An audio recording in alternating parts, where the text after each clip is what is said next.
Bonjour à tous. Aujourd'hui, nouvelle vidéo sur le thème des équations, mais cette fois-ci, nous allons voir comment résoudre un système d'équations.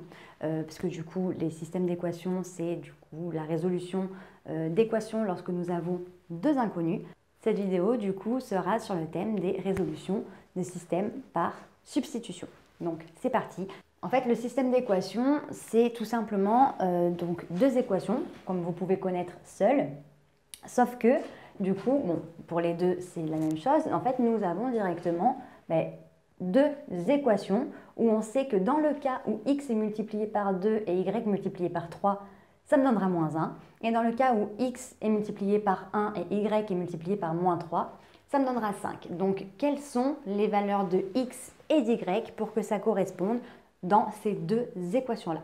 La méthode du coup par substitution me dit que, bon, dit comme ça, je ne vais pas essayer de tout faire de tête.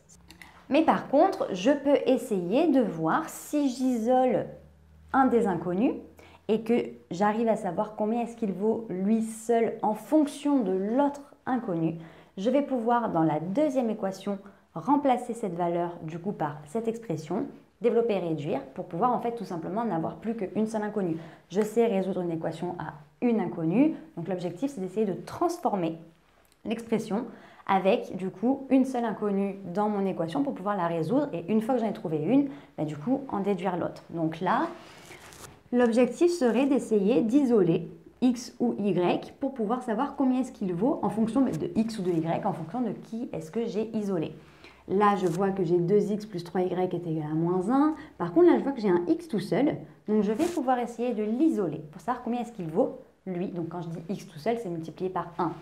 Là, x, il est multiplié par 2, y par 3 et par moins 3. Donc, du coup, on va essayer de privilégier celui qui est tout seul pour avoir le moins de choses à faire, tant qu'à faire. Donc là, du coup, je vais réécrire la première ligne. Donc la première ligne, donc là, qui sera la première ligne. Donc, x est égal à 5 plus 3y. Donc ça, en fait, c'est une fois que j'ai isolé moins 3y, je l'ai mis de l'autre côté, je sais que x est égal à 5 plus 3y.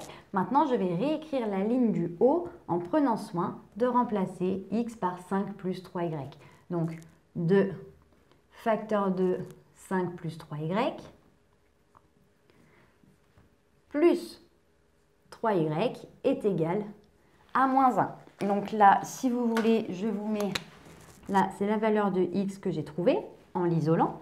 Et j'ai remplacé, du coup, ici, en fait, c'est celui-là, clairement. Maintenant que j'ai fait ça, donc j'ai la première ligne, je la laisse toujours ici. Elle ne change pas pour le moment. Tant que je ne connais pas la valeur d'y, celle-ci ne va pas bouger. Par contre, dans la deuxième ligne, je vais pouvoir développer. Donc 2 fois 5 qui me font 10, plus 2 fois 3y qui me font 6y, plus 3y, qui était ici déjà initialement, est égal à moins 1. Maintenant, j'ai matière à résoudre. X est égal à 5 plus 3y. Et là, je vais avoir 10 plus 6y plus 3y qui me font 9y est égal à moins 1. Je vais pouvoir résoudre mon équation. Donc 5 plus 3y ne bouge pas. Par contre, là, j'ai 9y est égal à moins 1 moins 10. Donc. Et donc là, x est égal à 5 plus 3y toujours. Et y est égal à moins 11 neuvième. Dans ma résolution, du coup, à la fin, je vais pouvoir remplacer maintenant dans la ligne pour x, donc l'équation pour x, je sais combien vaut y. Donc, je vais pouvoir résoudre. Donc là, x est égal à 5 plus 3 facteur de moins 11 neuvième et y est égal à moins 11 neuvième. Et donc, du coup, x est égal à 5 plus 3 fois moins 11 neuvième, ça me fait un total de, en fait, je vais simplifier par 3 ici et ici, parce que là, j'ai 9, donc un multiple de 3. Il va me rester, du coup, moins 11 tiers. Donc, il va falloir que je fasse 5 moins 11 tiers. y est égal à moins 11 neuvième toujours. Et là, du coup, ça, c'est sur 1. Je fais x3, je fais x3. Il va me faire, du coup, 15 moins 11, donc tout simplement 4. Donc, x est égal à 4 tiers. Et y est égal à moins 11 neuvième. Donc, pour pouvoir vérifier si je ne me suis pas trompée, je vous invite, du coup, dans le cas où vous avez un peu de temps à la fin, par exemple, d'un devoir ou que vous vous relisez, vous pouvez directement remplacer x par 4 tiers et y par moins 11 neuvième dans les deux et ça vous permet de vérifier si à la fin je trouve bien moins 1 et 5 dans chaque équation. Pour la deuxième, exactement le même fonctionnement. Donc là, à la différence de là, en fait, ici, j'avais directement un seul x et là, j'ai moins un seul x. Donc, en fait, là, je vais faire exactement la même méthode à une exception près. C'est que du coup, là, il faut que je réussisse à mettre quand même ma valeur x positive. Donc, en fait, je vais résoudre l'équation de manière à isoler seulement x et pas moins x. Donc, là, ça va me faire, du coup, si j'avais eu moins x, ça aurait fait moins x est égal à moins 4 plus 5y, donc x va être égal à 4 moins 5y. En fait, si je fais passer moins x de l'autre côté et moins 4 de l'autre côté, moins 5y reste comme ça, moins 4 devient positif et moins x devient positif aussi. Dans la ligne du haut, je pense bien à remplacer du coup x par 4 moins 5y plus donc 5y et ça me fera un total de 2. Donc ça, de la même façon, x ici, la valeur là, et en fait, je l'ai remplacé ici. Une fois que j'ai fait ça, de la même façon, je vais pouvoir en fait, m'occuper de ma deuxième ligne. Donc toujours la première ligne, je ne la touche pas. Et la deuxième ligne, je vais pouvoir développer. Moins 3 fois 4, ça me fait moins 12. Moins 3 fois moins 5y, ça me fait plus 15y plus 5y est égal à 2. X est égal à 4 moins 5y toujours.